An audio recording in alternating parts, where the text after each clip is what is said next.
Welcome everyone to the video. Welcome to the channel. Um, Happy Friday. This is gonna be my Friday video here. And this video, this is where we kind of start to get off the freeway we've been on. I'm definitely still gonna be tying elements in from my previous episodes, but this one will definitely have a bit of a different feel. We're gonna talk a little bit about power, a little bit about leadership in this episode. And I really I like all my episodes, but I really do like this one here too as well. Yeah, it's my new favorite one, I guess I should say. But if you enjoy the content, please consider subscribing to continue to get content from me. I do put up clips. I have I do clips of my different videos. I do post them on the channel too as well, just so I can get some quick hitting, just like 30, 45 second little videos out there as well. But these full length videos, are really the ones that are, I mean, for lack of a better words, the meat and potatoes, the ones that really, really hit home, that hit all the points that I would like to hit with this content. So, like the video by hitting the thumbs up. Did I say that already? But this video we're titling, what are we titling it? Oh, let me just do that. Uh, the power was never theirs alone. The power was never theirs alone. And there's an idea that has become, incredibly popular in modern society. An idea that, it shows up in politics, it shows up in business and on social media, in even in everyday conversations. And it goes just a little something like this. The people at the top are responsible for everything, from the politicians to the billionaires, maybe potentially trillionaires soon, corporations, large corporations, the media, and the powerful, the people that are that we see as the powerful. They're the reason society looks the way it does. They're the reason people are struggling. They're the reason culture feels broken. They're the reason that everything feels out of control. And while there is certainly some truth to that, I think there's a deeper truth that almost no one really, really wants to talk about because, I feel it's uncomfortable. And I think a lot of people do as well too. It's easier to point upward than inward. It's easier to identify a villain than to examine our own participation. It's easier to believe that power belongs exclusively to someone else, but what if it's not entirely true? What if the people at the top, they aren't the entire story? Your, presidents, your Elon Musk of the world. What if power isn't simply taken? What if power is actually given? Throughout human history, no king just ruled on their own. There was no empire that just stood on their own. You know, no corporation or anything like that became massive by itself. And no politician ever governed on their own. Every system that ever existed survived because ordinary people participated in it, participated in it. They, provided their support, their belief. They worked for it. They spent their money there. And they even took up arms to defend it and reinforced it. The uncomfortable reality is that the powerful are powerful because millions, potentially billions of ordinary people collectively help make them powerful. And that brings us to a question that you know, maybe one of the most important questions of our time is, what does our society actually reward? Because what we reward will grow. Whatever we support becomes stronger, and whatever we collectively value starts to rise to the top. So we're going to talk about identity, talk about power, responsibility, and why the world around us may be a reflection of something much bigger than politicians or the billionaires of the world or the large corporations of the world. It simply could be a reflection of us. Human beings have always, searched for explanations. When things go wrong, we want a reason why. We want to know, the cause. Who's responsible for this? Who are we going to sue? And sometimes, it's justified, certainly. Um, Sometimes the leadership fails. There are many corporations that have exploited people over the years, corrupt institutions. It's all things that have happened. Um, but there's another, side to the story. Imagine a society obsessed with celebrity culture. A society that rewards attention more than wisdom, fame more than character, entertainment more than just the substance. What kind of leaders would emerge from that kind of culture? Probably not your philosophers, probably not your thinkers, and probably not people focused on any long term solutions.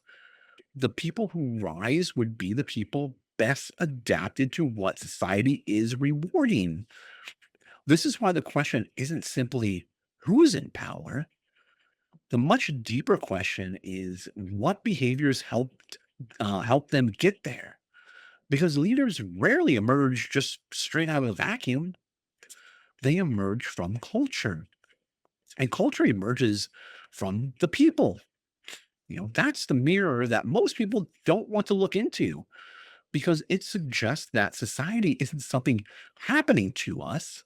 Society is something that we collectively create every single day, with our attention, where we spend our money or spend our time, our habits, what we value and our choices.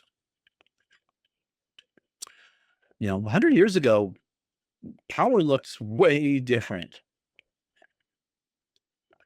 Today, one of the most valuable resources on earth isn't oil. Isn't gold or land. It is attention. They're building data centers, right? For attention, to learn what people are doing, what people are watching. Entire industries are being built around just capturing your attention. Look how big these social media platforms have become.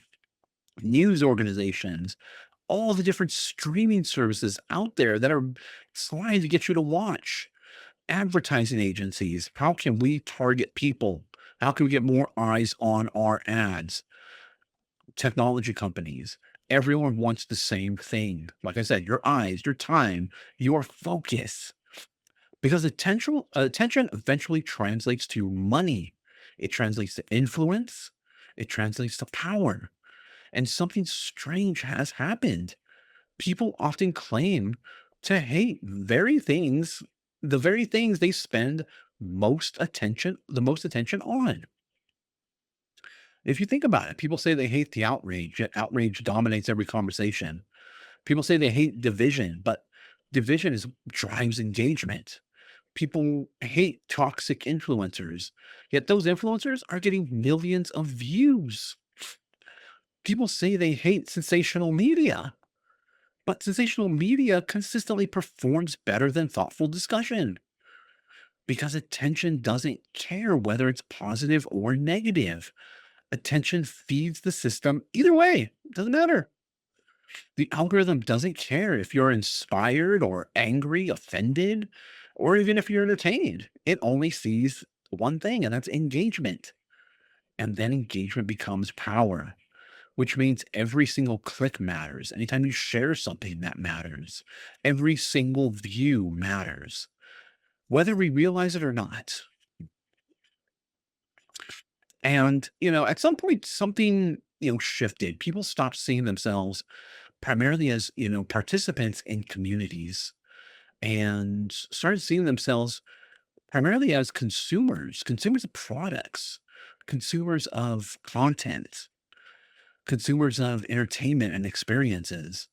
Everything became something to consume, even identity. If you think about how often people describe themselves through brands or politics, through their social media profiles, through the products that they own, and maybe the communities that they belong to online. Identity became something external, something just we talked about this before, something displayed, something to be performed. Corporations took notice. Corporations are incredibly good at understanding human behavior. They're not just selling products anymore, they're selling a meaning. They're selling a belonging, a status. You know, how many how many things are do we consider a status symbol? A purpose. They're selling an identity. They understand something profound that people don't just buy things. People buy stories about themselves. And once identity became attached to consumption, people become emotionally invested. And when that happens, criticism starts to feel personal. Products become part of who we are. Buying something now has become self-expression, and that's incredibly powerful. Now, with every generation makes trades. We give up something in exchange for something else. Previous generations traded safety for opportunity. Some traded comfort for freedom. Some traded, certainty for exploration. Modern society has made its own trade. We traded independence for convenience. I've talked about this before as well. Think about how many decisions are made for us, what we watch, what we decide to buy, what we listen to, even what we read, even what routes we choose to drive on the road. How many routes can you pick from on? I use Waze. How many routes can you pick from on Waze? Even who we interact with. Who are we getting? I get those, the friend requests on Instagram all the time, like recommended. They're not even by somebody. They're recommended by the algorithm. You might want to be friends with this person. Algorithms are quietly shaping enormous portions of our lives. And the reason they do is simple. They're convenient. But again, I've said this before, that convenience, technology, these things are not evil. But every convenience creates a dependence, and every dependence starts to shift power. The more we rely on systems we don't understand, the less control we have over them. Yet most people continue accepting the trade because convenience feels good. It saves time. How easy it to order something online, order food online. It reduces the effort. There's, it's effortless. And, everything is about reducing the friction. Human beings we naturally move towards comfort. Who doesn't want to be comfortable? But comfort always comes with a price. And, the question is whether we're aware of what we're paying. One of the most common feelings today is powerlessness. Many people are feeling overwhelmed, or they're feeling, disconnected, and I'm not talking about disconnected from the internet. They're feeling small, insignificant. Um, Problems just seem enormous, and the systems are huge, massive. The individual is feeling irrelevant, but history tells a very different story. History repeatedly shows ordinary people reshaping societies, changing cultures, building up movements, transforming institutions from the inside. The problem isn't that people lack power. The problem is that people underestimate collective power. One person may be limited, but millions are not. Hundreds are not. Hundreds of thousands are not. Every trend begins with people. Every company survives because customers. Every government exists because they have citizens under them. Every institution depends on participation because without participation, power collapses. The challenge is that modern life often isolates people. We start to think individually, we act individually, consume individually. And in doing so, we forget what collective action actually looks like. The uncomfortable part is, you know, leaders often reflect the culture that produces them. Not perfectly, you know, not in everything they do, not but often in, it if society, rewards spectacle, spectacle arises. If society rewards outrage, then outrage arises. If society rewards greed, expect greed to rise. If we want society, if we want wisdom to rise, we need to reward wisdom.